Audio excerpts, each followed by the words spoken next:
Hello guys, welcome back to unfiltered data analytics. और अगर आपको लगता है कि डेटा एनालिस्ट की जॉब सिर्फ एसक्यूएल, एक्सेल, पाइथन और पावर बीआई तक लिमिटेड है ना, तो यार आज का वीडियो आपकी पूरी सोच बदल देगा। पर्सपेक्टिव भी पूरा चेंज हो जाएगा। कैसे? क्योंकि एक सब्सक्राइबर ने कमेंट किया कि सर स्टोरी टेलिंग कैसे करें, इस पर भी वीडियो बनाएं। और स्टोरी टेलिंग के वक्त कितनी बिजनेस की अंडरस्टैंडिंग या टेक्निकल टर्म्स की नॉलेज होनी चाहिए, वो भी बताना। और मुझे लगा ये टॉपिक सिर्फ इस सब्सक्राइबर का नहीं, ऑलमोस्ट हर बिगनर का डाउट होता है। और बहुत अच्छा टॉपिक है यार, ये बहुत ज़्यादा अच्छा टॉपिक है। स्टोरी टेलिंग तो मतलब जान है हर चीज़ की। इवन कंटेंट क्रिएशन क्या है कि स्टोरी टेलिंग है ना। इस दुनिया में मैक्सिमम काम एक स्टोरी टेलिंग की स्किल्स को यूज़ कर रहा होता है ना, जब आप कुछ बोल रहे होते हो, तो इसीलिए ये इंपॉर्टेंट है। तो मैं पहली गाइस आपको सजेस्ट करूंगा लास्ट तक वीडियो में बने रहना। आपके फायदे के लिए सब हो रहा है इसमें, और किसी का कोई फायदा नहीं है। इसको समझो, चीज को नोट्स बनाओ, जो मैं बात बोल रहा हूँ उसकी गहराई में जाकर के बात कर समझना, तब जाकर के सक्सेस है। ठीक है। तो सबसे पहले एक मिथ तोड़ते हैं कि स्टोरी टेलिंग का मतलब कहानी सुनाना होता है, क्योंकि इसका शब्द का मतलब तो यही निकल के आ रहा है ना, स्टोरी और टेलिंग। पर ऐसा बिल्कुल नहीं है। अगर मैं डेटा एनालिटिक्स में बात करूँ ना, स्पेशली इस स्किल की, तभी तो उन सब्सक्राइबर ने बात पूछी है। डेटा को किस तरह प्रेजेंट करना है सामने वाले को, वो सब स्टोरी टेलिंग है। ठीक है। जिससे कि वो आराम से एक डिसीजन ले सके हमारी बात सुनने के बाद। जैसे कि ऐसा नहीं है मैं आपको सिर्फ यही बातें करूंगा, एग्जाम्पल भी दूंगा। अगर आप सिर्फ नंबर दिखा रहे हो, जैसे आप बोलते हो सेल्स 20% बढ़ गई, तो ये क्या है, स्टोरी टेलिंग है या रिपोर्टिंग है? ये है रिपोर्टिंग। लेकिन अगर आप बता रहे हो सेल्स 20% इसलिए बढ़ी क्योंकि फेस्टिव सीजन था और इंस्टाग्राम कैंपेन ने सबसे ज्यादा कन्वर्जन दिए, तो ये स्टोरी टेलिंग है मेरे भाई। डिफरेंस सिर्फ नंबर और मीनिंग का है ना। एग्जाम्पल देखते हैं, चलो एक। सपोज आप एक ई कॉमर्स कंपनी में हो। डैशबोर्ड ये कह रहा है कि रेवेन्यू डाउन है, ऑर्डर्स भी कम हुए हैं। बहुत अच्छी बात है भाई, डैशबोर्ड ने अपना काम करना था, कर दिया। पर अगर सिर्फ आप डैशबोर्ड दिखा दोगे तो सीईओ पता है क्या बोलेगा? ठीक है भाई, ये तो मुझे भी दिख रहा है, लेकिन अगर आप ये बोलो रेवेन्यू इसलिए गिरा है क्योंकि रिपीट कस्टमर्स 35% कम हुए हैं और मोबाइल यूजर्स चेकआउट पेज पर ड्रॉप कर रहे हैं, तब जाके उसको समझ में आएगा। अच्छा, समझ रहे हो? अब आप स्टोरी सुना रहे हो उसे। और अगर आप रिकमेंडेशन भी दे दो तो चेकआउट प्रोसेस सिंप्लीफाई करते हैं, अगर आप ऐसा बता दो उनको, तो आप सिर्फ एनालिस्ट नहीं रहे, अब आप बन गए एक बिजनेस प्रॉब्लम सॉल्वर। ठीक है। यानी कि स्टोरी टेलिंग के साथ एक सॉल्यूशन देना। तो स्टोरी टेलिंग का फॉर्मूला क्या होगा? मैं तो यार एक ही चीज़ फॉलो करता हूँ। सबसे पहले बात करो प्रॉब्लम के ऊपर कि इशू क्या है। फिर बात करो आप एविडेंस के ऊपर, इसको लिख लेना अच्छे से कि डेटा क्या बोल रहा है।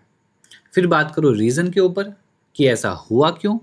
और फिर लास्ट में दो अपना रिकमेंडेशन, अब कंपनी को क्या करना चाहिए। बस खत्म, ये स्टोरी टेलिंग है।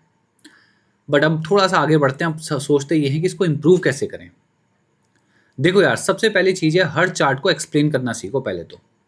कभी भी चार्ट दिखाकर ये मत बोलना कि ये रहा ग्राफ, क्योंकि मैं देखता हूँ कभी कभी कुछ लोग मुझे जब अपनी स्क्रीन में दिखा रहे होते हैं कि उन्होंने क्या काम किया, तो सिर्फ वो अपनी मुझे चीज़ दिखा रहे हैं। बट मैं चाहता हूँ वो ये बोलें कि इस ग्राफ से एक इंटरेस्टिंग पैटर्न दिख रहा है। तो इस बात से ऑलरेडी ऑडियंस क्या हो जाएगी, एंगेज। दूसरी बात ध्यान रखो हमेशा हर चीज़ के लिए वाई वाई वाई, ये एक बहुत ही अच्छा क्वेश्चन है। वैसे तो मैं बोलता हूँ एक 5 क्वेश्चन का सेट, the who, the what, the when, the why, the where, है ना। तो इसीलिए आप इसको यहाँ यूज़ करो और हर नंबर के पीछे वाई पूछो। सेल्स बढ़ी, वाई। कस्टमर्स बढ़े, वाई। मार्केटिंग कैंपेन सक्सेसफुल था, वाई।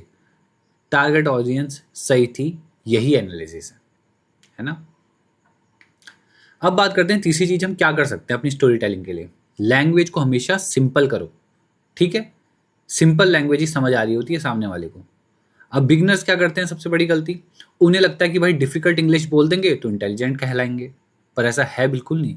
रियलिटी ये है कि सीईओ को एसक्यूएल नहीं चाहिए, उसको आंसर चाहिए सिंपल लैंग्वेज में। बात करते हैं टेक्निकल टर्म्स कितनी आनी चाहिए अब हमको, क्योंकि उनका ये भी क्वेश्चन था। अगर ऑडियंस एनालिस्ट है तो टेक्निकल टर्म्स को यूज़ कर सकते हो, जैसे SQL query, join, correlation, regression, outliers, सब समझ जाएंगे। लेकिन अगर ऑडियंस बिजनेस टीम है तो टेक्निकल टर्म्स को अवॉइड करो। इंस्टेड की बोलो कि हमने कस्टमर बिहेवियर कंपेयर किया, ना कि हमने पियर्सन कोरिलेशन और रिग्रेशन एनालिसिस अप्लाई की। देखा, क्योंकि आपको बिजनेस टीम के साथ डील करना है ना अभी, तो इसलिए आपको वो वाली टर्म्स यूज़ नहीं करनी है यहाँ पे, उनको सीधी बात करनी है। याद रखो, इम्प्रेस मत करो, एक्सप्लेन करने पे ध्यान रखो, ठीक है। इंप्रेशन से कुछ नहीं होगा, एक्सप्लेन, जब आप एक्सप्लेन अच्छा करोगे अपने आप इंप्रेशन बन जाएगा। अब बात करते हैं बिजनेस अंडरस्टैंडिंग कितनी ज़रूरी है। मैं कहूँगा यार कि टेक्निकल स्किल्स इंपॉर्टेंट हैं बेशक, लेकिन बिजनेस बिजनेस अंडरस्टैंडिंग उनसे भी ज़्यादा इंपॉर्टेंट है। जैसे मान लो, क्यों मैं ऐसा कह रहा हूँ, आपको एसक्यूएल परफेक्ट आता है, पाइथन भी आ रही है, पावर बीआई भी आ रहा है, पर लेकिन कंपनी का बिजनेस ही नहीं समझते, तो एनालिसिस का कोई फ़ायदा ही नहीं है यार। और बिजनेस समझने के लिए बिजनेस अंडरस्टैंडिंग चाहिए, है ना। जैसे एग्जांपल की बात करूँ, नेटफ्लिक्स है। क्वेश्चन ये नहीं होता नेटफ्लिक्स में कि कितने यूज़र हैं, क्वेश्चन होता है यूज़र सब्सक्रिप्शन कैंसिल क्यों कर रहे हैं। ये बिजनेस क्वेश्चन है। तो डेटा सिर्फ आंसर ढूंढता है, ठीक है। अब कैसे बिल्ड करें ये भी हमें बताना चाहिए बिजनेस को। तो मैं जो पर्सनली रिकमेंड करूंगा आपको यार, वो ये है कि कंपनी की वेबसाइट पढ़ो, समझो कंपनी पैसे कैसे कमाती है। एनुअल रिपोर्ट्स को पढ़ो, बहुत कुछ सीखने को मिलेगा उसमें भाई। केस स्टडीज़ देख लो, अमेजॉन की, स्विगी की, जोमेटो, फ्लिपकार्ट, नेटफ्लिक्स, ये कंपनीज कैसे डिसीजन ले रही है, ठीक है। यूट्यूब और पॉडकास्ट को सुनो, बिजनेस न्यूज़ फॉलो करो, तब आपका थिंकिंग लेवल अपने आप इंप्रूव होता जाएगा। अब आप सोचोगे इंटरव्यूज़ में कैसे स्टोरी टेलिंग को यूज़ करना है। तो देखो यार कैसे होगा काम, ध्यान से सुनना। इंटरव्यूअर ने पूछा कि tell me about yourself, sorry, interviewer ने पूछा tell me about your project. अब गलत आंसर क्या होगा, मैंने एसक्यूएल यूज़ किया, पाइथन यूज़ किया, पावर बीआई यूज़ किया। और लोग ऐसे आंसर करते हैं, बिल्कुल करते हैं, मैंने देखा है एग्जाम्पल। ये सब रेज्यूम में ऑलरेडी लिखा है। अच्छा आंसर क्या हो सकता है, कंपनी को कस्टमर चर्न प्रॉब्लम थी, मैंने डेटा एनालाइज किया, पता चला कि फर्स्ट मंथ में ऑनबोर्डिंग इशू था, हमने रिकमेंडेशन दी और चर्न रिड्यूस हुआ। ये स्टोरी टेलिंग है, और इसी आंसर से इंटरव्यूअर इंप्रेस होता है एट द एंड, ठीक है। चलो, तो अब बात करते हैं डेली प्रैक्टिस चैलेंज क्या होगा।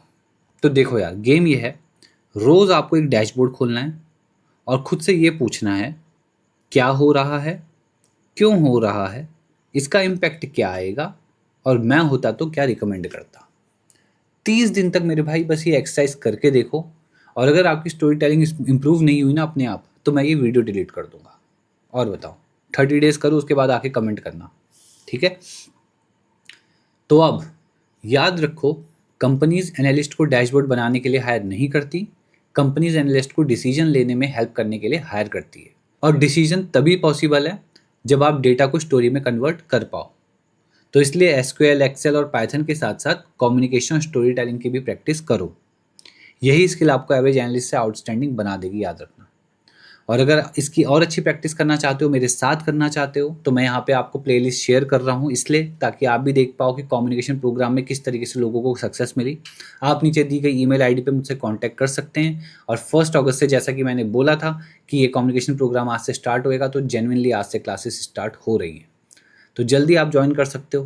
बहुत सिंपल है, बहुत अफोर्डेबल है, आपको कोई बिल्कुल एक्सपेंसिव नहीं लगने वाला ये, और रिजल्ट बिल्कुल एविडेंट है, उसकी गारंटी मैं दे रहा हूँ आपको, ठीक है।